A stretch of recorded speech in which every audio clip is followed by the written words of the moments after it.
When and where were you born?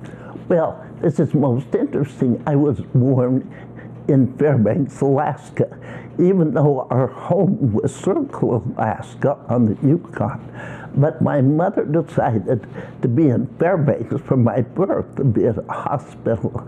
And so I was born May 30th, 1935 in Fairbanks, Alaska. And you were given what name?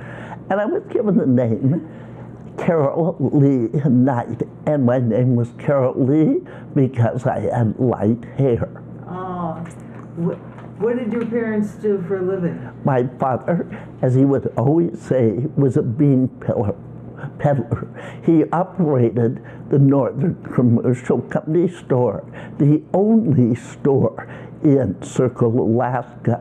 And that was a trading post because the Indians would bring furs, the miners would bring gold. Yes, they did exchange money, but most things went on the books, so they said, on their accounts. And very neat. And did your mother work? No, well, my mother helped my father. In other words, the Northern Commercial Company got two for the price of one. Where were your parents originally from? My parents were originally from Kansas City, Missouri. And they were very young when they got married. They had a 1918 Indian motorcycle, which would today be worth a fortune. Yeah. And they rode on that motorcycle from Kansas City to California. The Depression was on. They were about starving because they had no money. My father had an older brother in Alaska that sent mom and dad enough money to get to Fairbanks, and then there was a contact, and my dad got the job in Circle, Alaska. How many brothers and sisters did he have? I have one brother, and his name is William Allen Knight. And sadly, he is no longer living.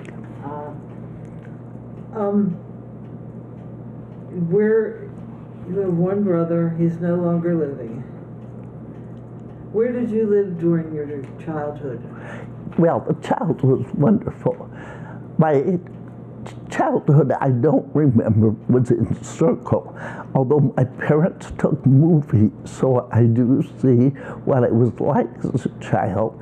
But in 1938, my father went upriver about 160 miles to Eagle, Alaska, and that was a wonderful little village on the Yukon, close to the Canadian border. And basically, we were there from 1938 to 1948, except for the time during the war. And in 1943, we went to Fairbanks, and that was a miserable time. We had an absolutely miserable little house with no room, and it was just a very unpleasant experience.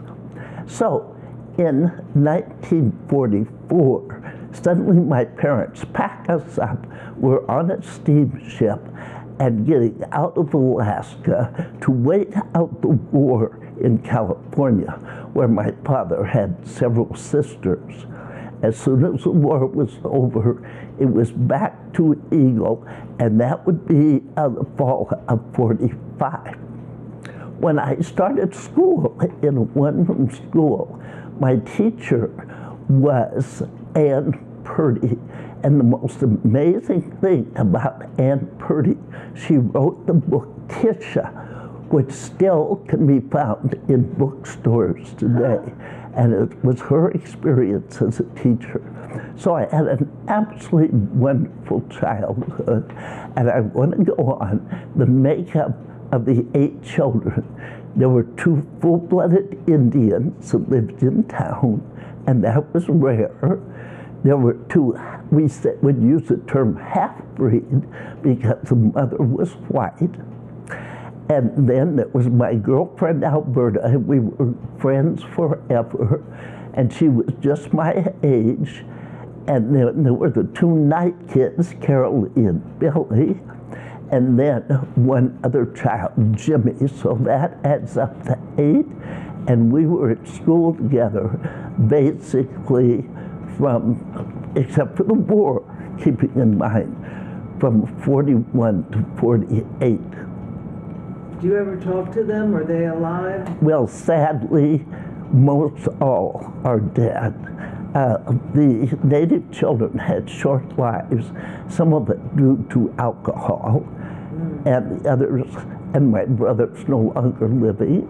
My buddy Alberta's no longer living, so I have outlasted him. Wow. How many brothers and sisters did your parents have? Actually, my father was the youngest of 12 children, and that was that day without birth control. And 8 of them lived and had long lives. And my mother had a brother. Wow. And of course, 12? that's a lot of kids. That's too many kids for 4 women. For a woman, she must be exhausted. Okay. Tell me about Eagle. Well, Eagle was the most beautiful little village on the Yukon River. And it had started by miners, and then simply because the steamboats could come up and down the river and bring supplies. Oh. And so it became a little commercial town. There were actually, my father worked for the Northern Commercial Company, which was right on the banks of the Yukon, because the steamboats would come 3 times during the summer and bring the supplies. And that was always wonderful when you would hear the horn of the steamboat, and then here come this great white ship, paddle wheel churning down the Yukon. I think one of the most interesting things, and maybe not appealing as people hear it, was my trips into the woods, because keeping in mind, we ate wild meat in Alaska. We ate caribou, we ate moose. And my mother was not about to feed the dog or cat wild meat. So it was up to me to go into the woods and snare rabbits. And so that's an awful little thing for the bunny rabbit, but that was one of the most, not many girls are in the woods snaring rabbits. And then I think of the story, the Christmas Story, that wonderful movie. I love it. When Archie, or whatever his name is, wants a BB gun, a Red Ryder BB gun, and Mama says, "You'll shoot your eye out." Well, we kids all had BB guns, and then we had 22s, and none of us shot each other. We shot rabbits and squirrels, but we didn't shoot each other. Who taught you how to shoot? What? Who taught you how to shoot a gun? Well, I think my dad some. But it was just, guns were part of life, and so you picked up a gun, first BB gun, learned to shoot. But my all-time favorite movie is Ralphie and the Christmas Story. Did you ever skin a rabbit? Oh, yes, I had to skin them all the time. And they were wonderful, I know it, fur. And then you would put that fur in the bottom of your mukluks, fur side up, and it would keep your feet warm. I know. I wouldn't want to do that today. But we all did that, you know. And that was just part of life. Things like that are not part of our lives. No. Are the interesting things. And they never occurred to me that that was not something. One of the most sort of beautiful things, we were hunting with my parents. In the fall of the year, we would go up to the summit, and the herds of woodland caribou would be coming through. and Dad would just lay down canvas on the bushes and then the sleeping bags. And I can remember waking up one time completely surrounded with caribou, and they grunt and grunt when they move, and they also make a clicking sound with their ankles.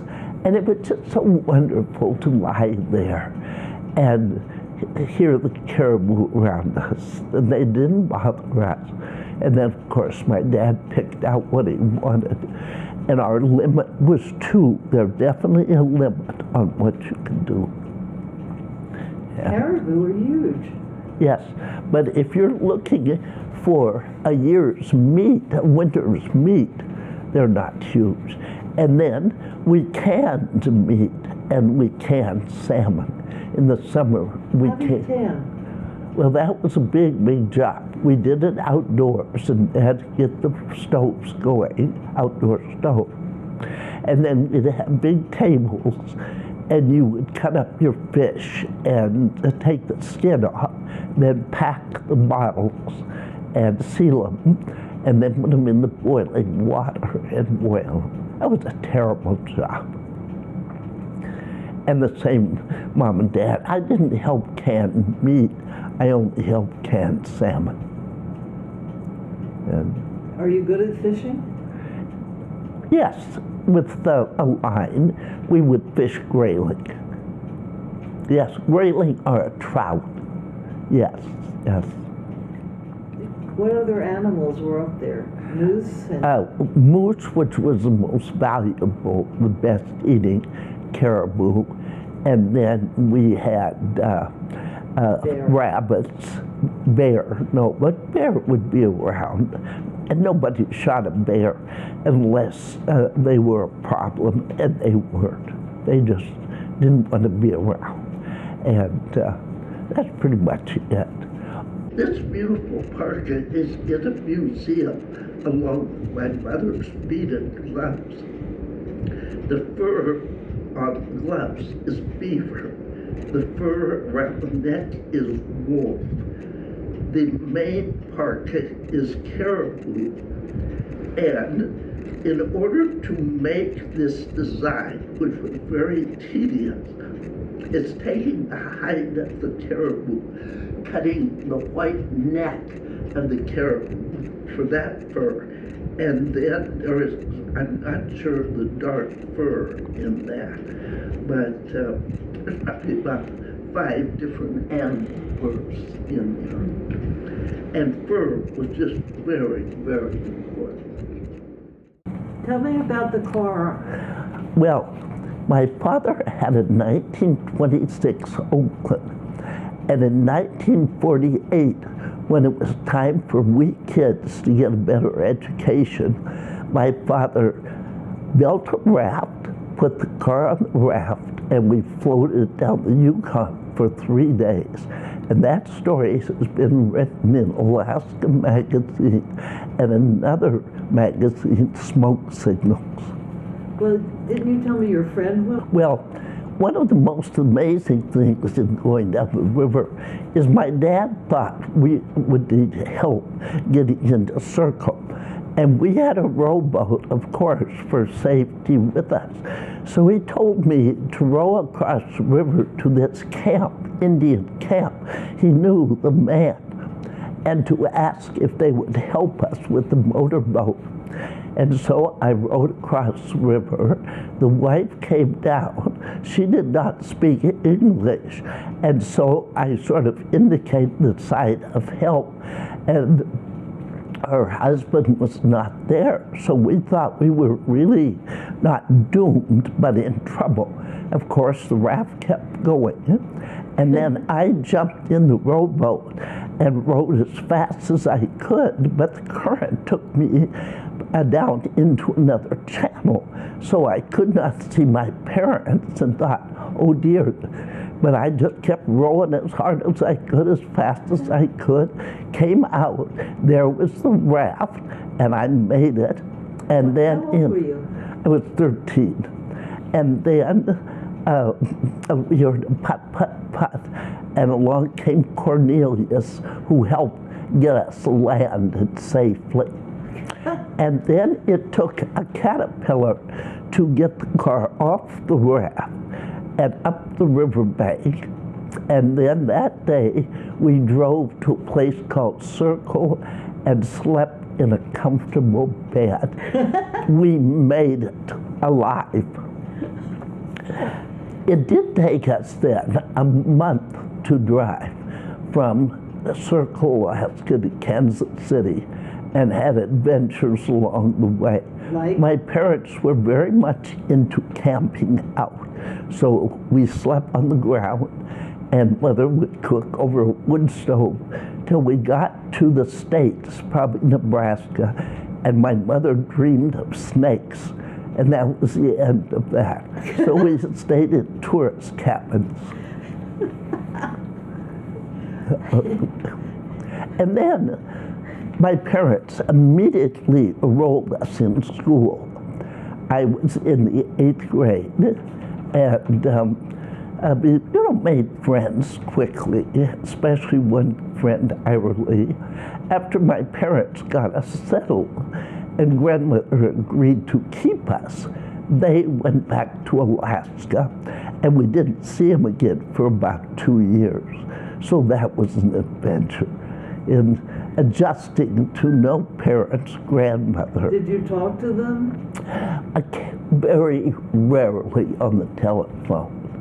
They had telephones? Well, there was telephone service, yes, but not very good. So by this time, I'm just about through high school. My big interest in high school was athletics, and I was voted the best athlete. You know, back there in the school, you have the best dancer and the most looking and the gal with the most boyfriends, all that silly stuff. What were your sports? My sports was everything, practically. We played hockey, field hockey, that was a big one. Basketball. I was a swimmer. The school had a pool. So that's pretty much the usual. Soccer. Yes. What stroke did you swim? What? What stroke did you? Oh, I swam everything. Backstroke, breaststroke, side stroke. And we did do water aquatics in that some, yes. Did you have a boyfriend in high school? Not really. I was a good dancer. I knew I wanted to dance, so therefore I went to Fred Astaire, took dancing lessons. So I was reasonably popular, not that I was so cute. I was a good dancer, so that was fun. All right. And now we're college years. All right, this is sort of funny. Okay, all my friends were going to a Christian Southern Baptist college, and I was not big on the Southern Baptist, and I decided that was not the place for me. And so I happened to go down to a retreat. It was called the American Humanities Foundation. I just decided to go to the retreat. And there were two of the cutest boys I ever saw.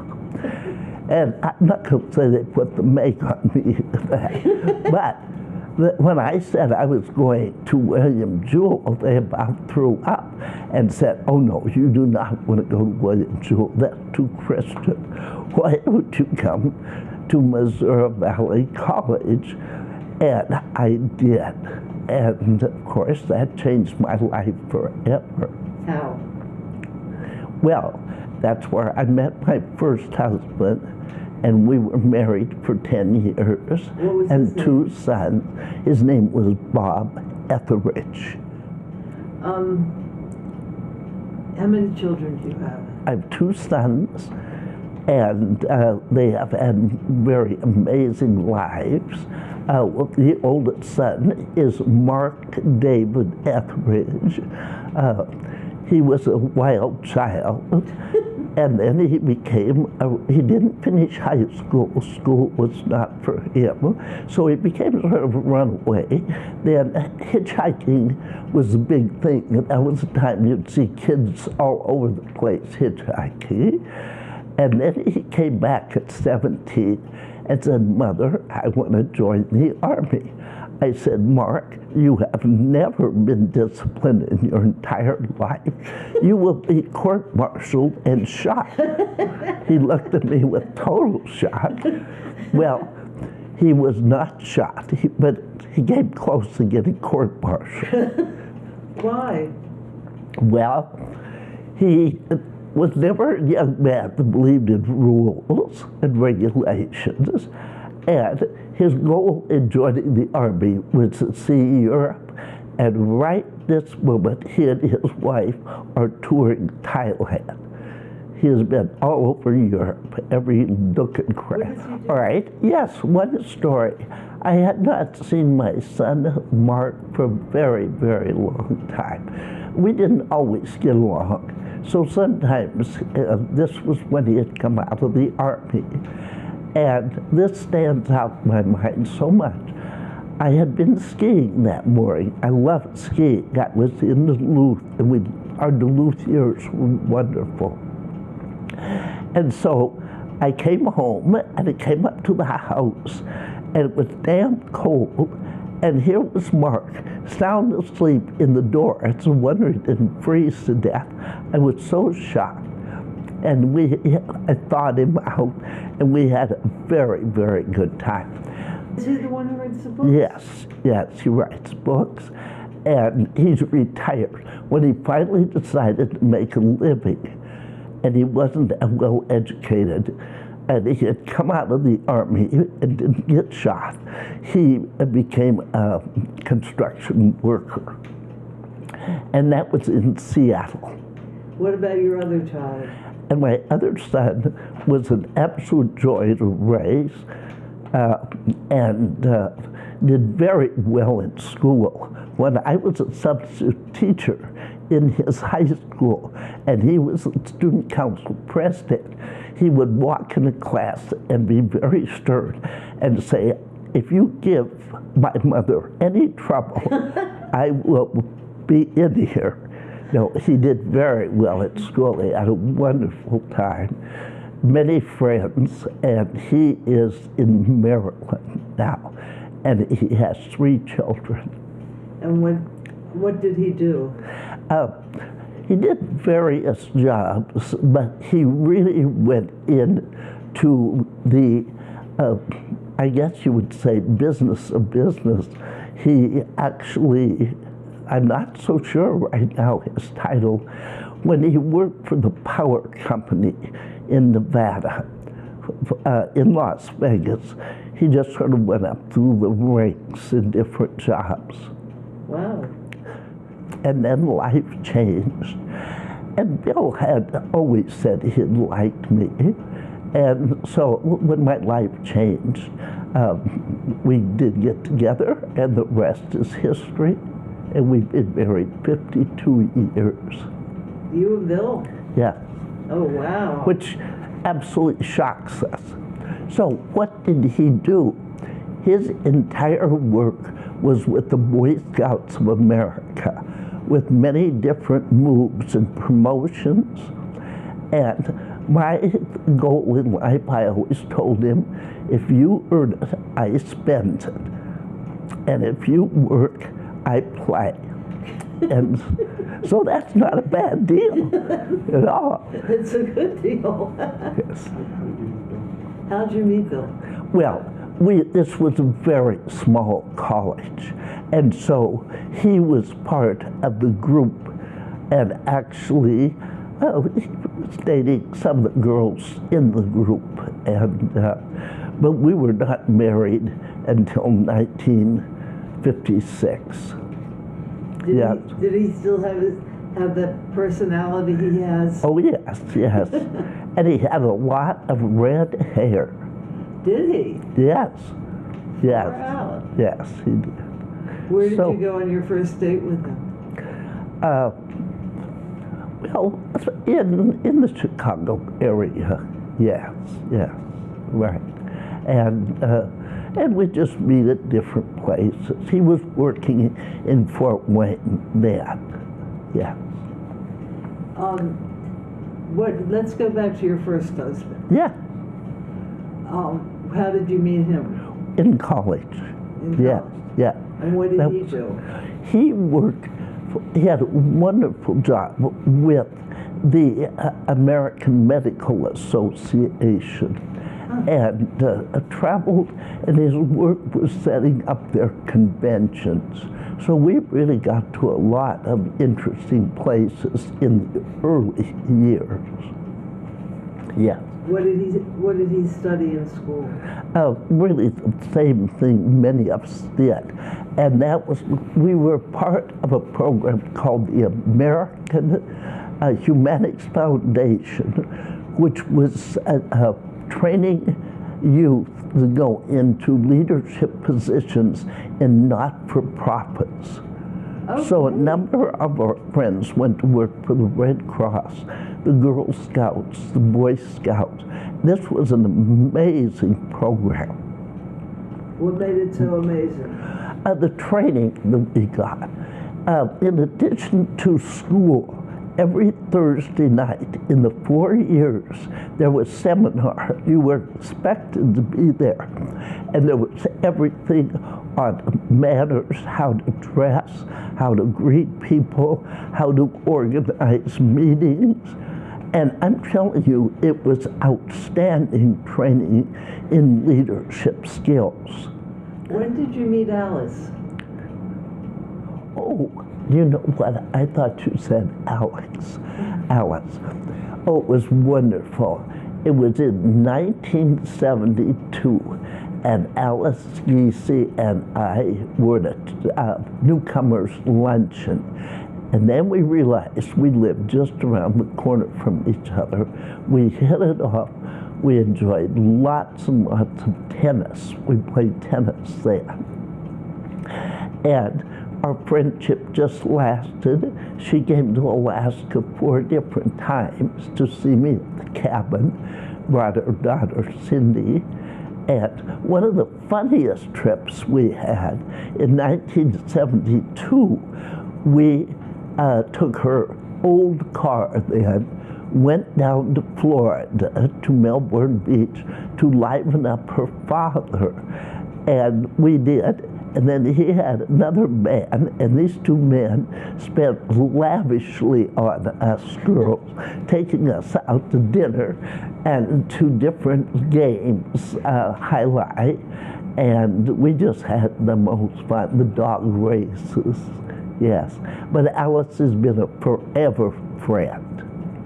But back to some other stories. I was an avid canoeist. And I did a lot of canoeing with women friends in the Boundary Waters.